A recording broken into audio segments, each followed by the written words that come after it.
Thanks for joining us on our streaming service for your First Alert Avalanche Report. I'm your First Alert meteorologist, Callie Zanandri, and joining me now is Brian Lazar from the Colorado Avalanche Information Center. Brian, after the big storm last weekend, what are avalanche conditions looking like now? Well, as we get further and further away from that loading event, avalanche conditions are starting to ease. And let me show you what that looks like. You can see that a lot of the state now has moved to moderate avalanche danger, even some areas of low popping up in the map. And this is as of Thursday afternoon. As we get further into the weekend, we expect these areas of considerable danger that are lingering in the northern mountains to also stabilize. And we'll see widespread moderate avalanche danger across most of the state, with some areas even getting to low danger. And the reason is quite simple. We had, after our last loading event, a bunch of avalanche activity, and this bar chart shows the number of avalanches by day. And you can see that it peaked, as we went into Friday and into Saturday with all of that loading from, the 1 to 2 feet of snow that we got last weekend. And since then, we've just been on this precipitous decline in avalanche activity as the snowpack adjusted to that new load. So what's driving all of the avalanche danger? The avalanches are becoming less likely to trigger, but we still have this snowpack structure which can produce avalanches in these specific locations. So what we've got is essentially the top half to 2/3 of the snowpack is all the storm snow that basically fell from the last weekend. And that is sitting on the early season snow that lingered on all but southerly facing slopes at lower elevations. And so the storm snow from last weekend settled into a slab, breaking on that older underlying snow. And what that means is that we've got a persistent slab avalanche problem because those weak layers near the ground stick around for a long time, and hence the term persistent.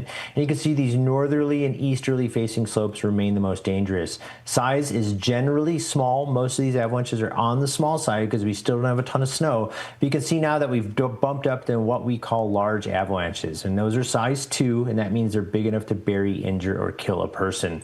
And here's what some of these look like. And of note, all these images I'm going to show here are avalanches that were triggered from a distance, which means the people triggered them remotely.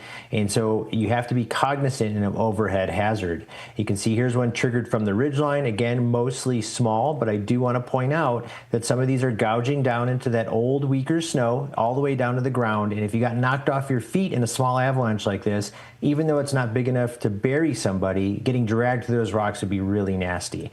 As I mentioned, at those upper elevations, particularly in north and east-facing slopes in the Alpine, these avalanches are growing to size 2, big enough to bury, injure, or kill a person. Here's one in Summit County that broke to the ground, and you can imagine how nasty that would be to get washed into those cliff bands below. Again, another one triggered from a distance. So these are the kinds of avalanches that we want to warn about as we move towards the weekend, even though the chances of triggering an avalanche are continuing to go down and the sheer number of avalanches is trickling off. So like you mentioned, even though the danger level is trending down, there are still risks out there. What's driving the continued concern?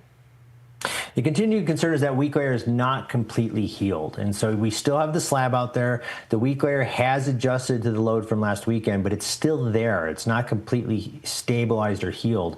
And so as you're traveling around in the backcountry, Mother Nature is continuing to give us some clear signs that you found this unstable structure, namely in the form of audible collapsing that you can hear, and often accompanied by these shooting cracks like you can see in these next images.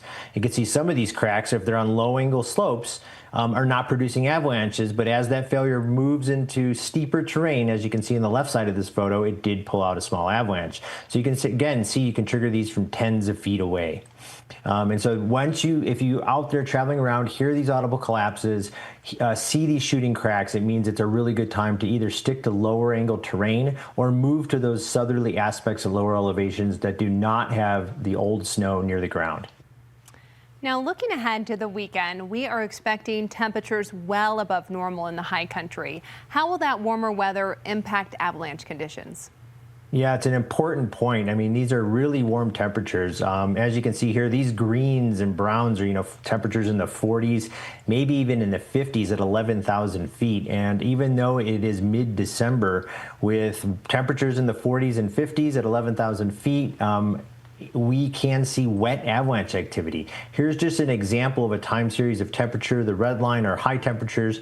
The black line are low temperatures. You can see we have some nights that barely get below freezing, and we've got high temperatures during the day that get above freezing, even at 11,500 feet, peaking on Sunday. So if we see temperatures at 40 degrees or more above 11,000 feet with ample sunshine, we could be worrying about wet avalanche activity as we move through, essentially Thursday, Friday, and even into Sunday, which is unusual but not unheard of in December as we continue to experience warmer days during our winter. So please make sure you check the forecast, because it is a totally different world from last weekend, and we're going to be worrying about rapidly warming temperatures and potentially even wet avalanche activity.